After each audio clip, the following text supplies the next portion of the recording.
Hammaga salom do'stlar, yangi videoda sizlar bilan ko'rishib turganimizdan xursandmiz. Hammaga salom.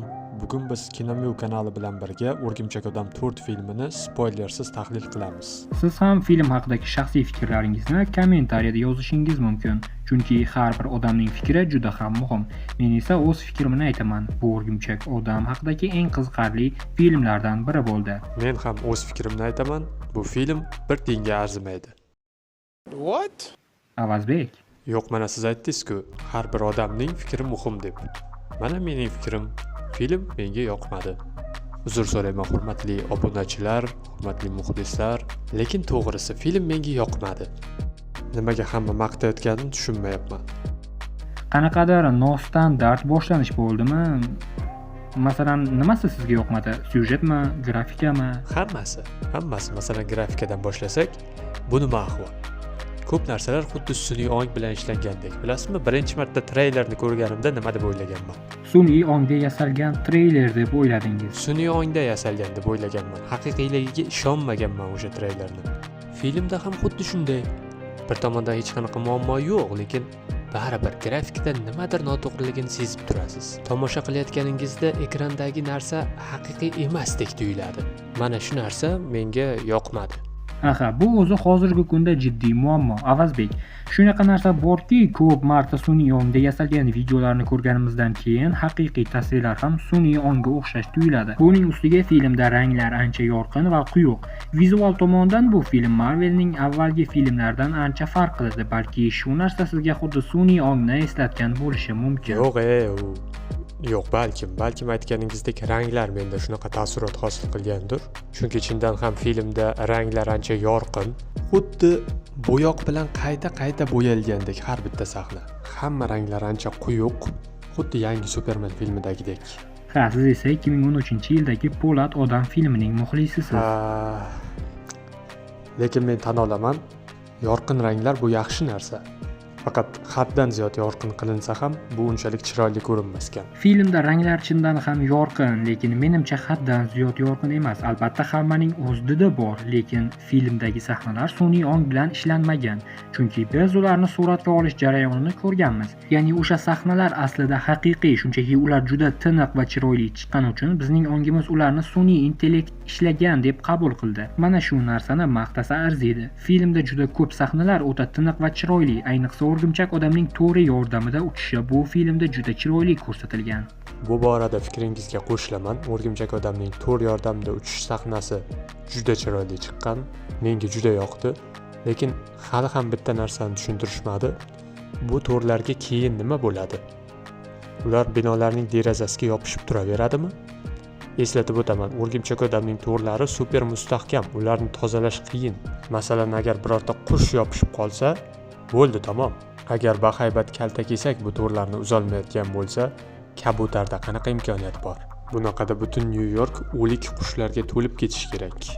Bilaman, birinchi qismda O'rgimchak odamning to'rlari ma'lum vaqtdan keyin erib ketishi aytilgan. Iplar 2 soatdan keyin eriydi. Yo'q, buni hozir olib tashla. Lekin bundan boshqa bitta muammo kelib chiqyapti. Agar to'rlar 2 soatdan keyin erib ketadigan bo'lsa, bu demak O'rgimchak odam ilib qo'ygan hamma narsa 2 soatdan keyin pastga tushib ketadi deganimi? Masalan, odamlarni ilib qo'ysa yoki vertolyotmi? Agar to'rlar muammosini hisobga oladigan bo'lsak, Tobey Maguire ijrosidagi O'rgimchakning to'rlaricha, ular ham shaharni ifloslaganga ta'sir qiladimi? Har holda Tobey Maguire ijrosidagi O'rgimchak odam filmini hamma legendarniy film deb hisoblaydi. Men aynan o'sha filmda to'rlar ma'lum vaqtdan keyin erib ketadi degan gapni eshitmaganman. To'g'ri, filmda ochiq qolgan savollar yetarlicha, lekin umuman olganda film yomon emas. Mayli, bu mavzudan sal uzoqlashamiz. Spoiler emas, chunki treylerda ko'rganmiz Peter Parker to'rga osilib qolgan sahnani. Menga tushuntirib bera olasizmi, qanday qilib Nyu-Yorkda odamlar gavjum joyda tuni bilan bir inson g'umbak ichida o'ralib yotibdi-yu, hech kim uni payqamadi. Ertalab uyg'onganida esa o'z to'rlariga osilib turgandi va uni ham hech kim ko'rmadi.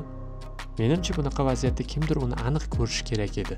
Ha, umuman olganda chuqurlashsa, filmda yetarlicha kamchiliklar kelib chiqadi. Masalan, do'stlari va ularning atrofida ham kamchiliklar borligi sezilgan. Albatta, buni spoilerli tahlilda siz bilan birga ko'rib chiqamiz, ammo bizga taqdim etilgan oldingi filmlarda ham kamchiliklar yetarli bo'lgan.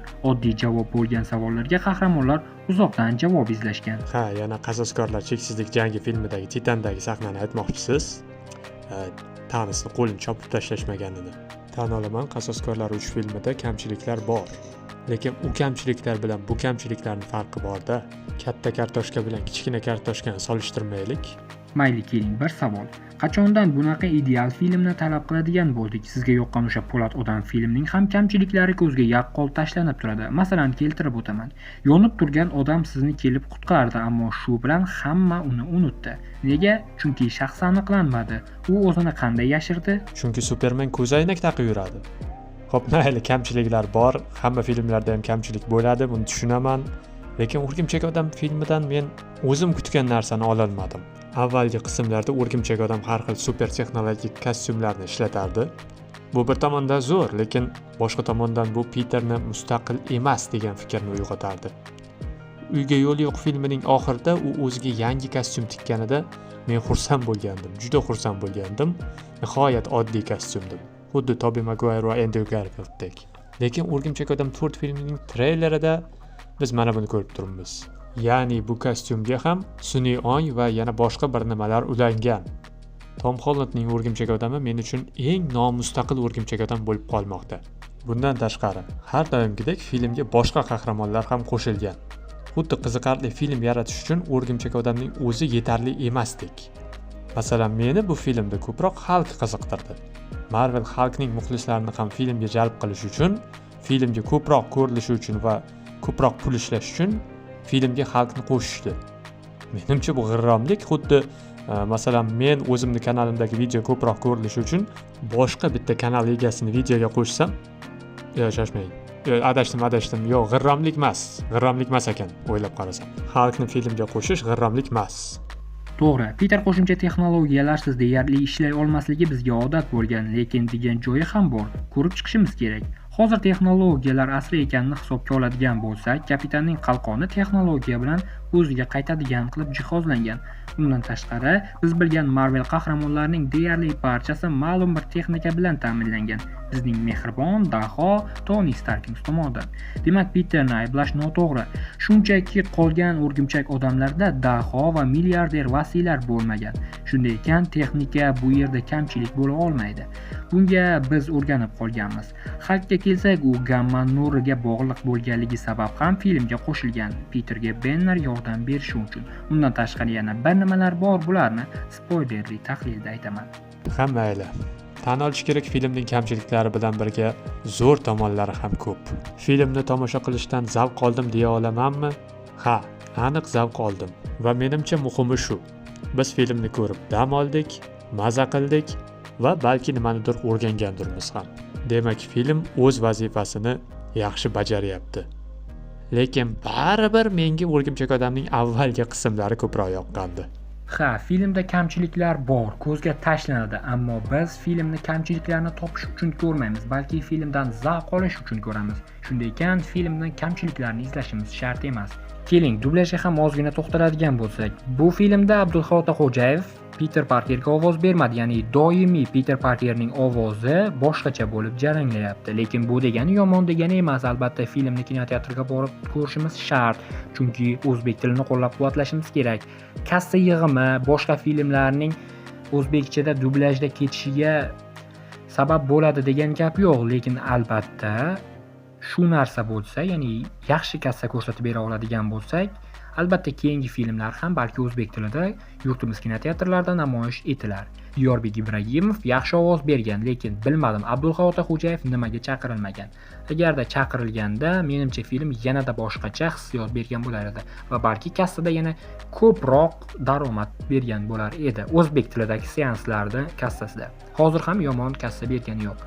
O'zbekistonda bo'lib turgan hududiy kassa yig'imini 11% aynan o'zbek tilidagi seanslar hisobidan tushyapti. Bu albatta yaxshi. Agarda filmni hali ham ko'rmagan bo'lsangiz va ikkilanib turgan bo'lsangiz, bemalol o'zingizga yaqin bo'lgan kinoteatrlardan borib tomosha qilishingiz mumkin. Adashmasam Xorazmda, Buxoroda, Samarqandda hamda Toshkentda albatta bo'ladi.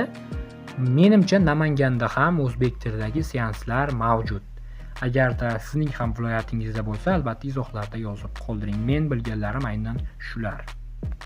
Video formati agar sizga yoqqan bo'lsa, albatta izohlarda yozib qoldiring va kimni fikriga qo'shilasiz. Uni ham kommentariyada kutib qolaman. Yangi videolarda ko'rishguncha o'zingizni ehtiyot qiling. Xayr, salomat bo'ling.